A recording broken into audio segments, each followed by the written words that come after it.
Hello, everyone. Welcome to ET Live's Download. I'm Denny Directo, joined by Cassie Delora.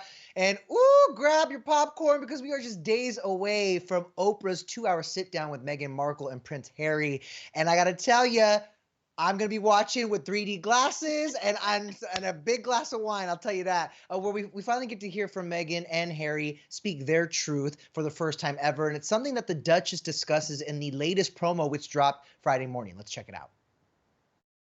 So I just want to say that I called you either February or March 2018 before the wedding asking, would you please give me an interview? And you said, I'm sorry, it's not the right time. And finally, we get to sit down and have this conversation. Well, I remember that conversation very well. I wasn't even allowed to have that conversation with you personally, right? There had to be people from the comments sitting there. Everything was. There were other people in the room when I was having that conversation. Yeah. She's allowed to have that conversation now. The truth comes out finally. And Meghan also reveals in the promo why now is the right time to speak. I couldn't have said yes to you then. That wasn't my choice to make. So as an adult who lived a really independent life, to then go into this construct that is different than I think what people imagine it to be, it's really liberating to be able to have the right and the privilege in some ways to be able to say yes. And to I'm say ready it to for talk. yourself. To say it for and yourself. not to have to.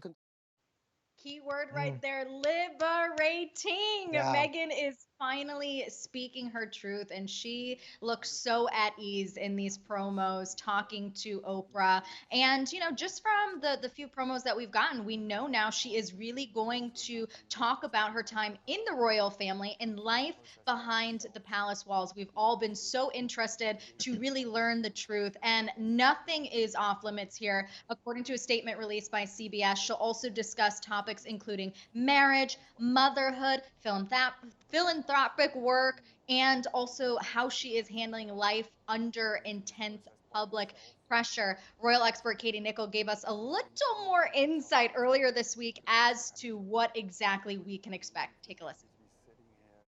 We know that one of the things Meghan is going to be asked about is the subject of race, what it was like being a biracial woman marrying into one of the oldest establishments in the world. She's going to want to know the truth about the feud with William, what Kate was really like as a sister-in-law for Meghan. These are going to be the things that will worry the palace, and I'm sure worry the royal family too.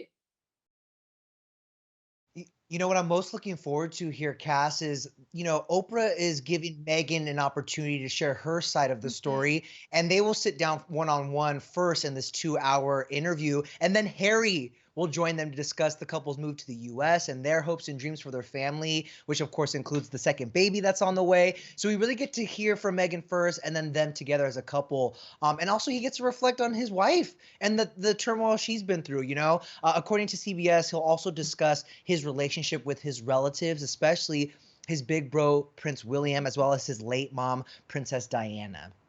I'm so interested to hear what he has to say when it comes to the rift, the rumors of the rift between he and his brother, and what he will say about that. And speaking of rifts, earlier this week, a source told ET things are tense between the royal family and Meghan and Harry right now. And honestly, as we all would expect, based on what has been transpiring this week. Earlier, a few days ago, the Times released a report with allegations that Meghan bullied two royal aides out of the palace. And since then, Meghan and Harry have denied those allegations. And the palace has since announced that their HR team will be conducting an investigation. And I just want to point out that, the initial email that sparked these allegations, Denny, dates back to 2018. And what interesting timing that this is now all being made public just days before Meghan and Harry are set to, sit down with Oprah and this all be made public. And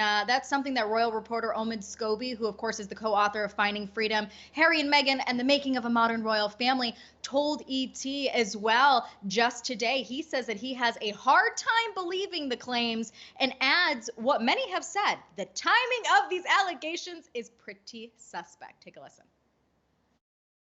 I've gotten to know staff that work at the palace and for the couple as well over various periods of time. I've personally never come across anyone talk about bullying. I know that staff have been frazzled, stressed, worked to the bone because of the long hours, and of course also the difficulty of being stuck between the institution and Harry and Meghan, who wanted very different things. That's tough.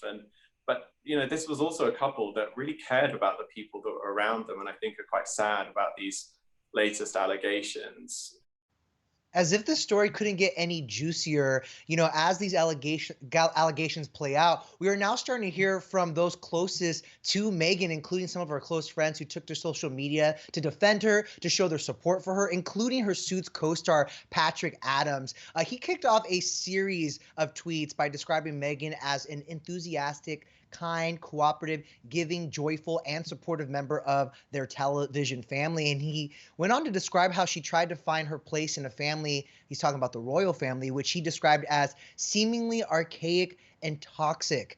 Patrick then slammed the British media and addressed the recent bullying allegations head on, saying, quote, "It's obscene that the royal family, whose newest member is currently growing inside of her, is promoting and amplifying accusations of bullying against a woman who herself was basically forced to flee the UK in order to protect her family and her own mental health."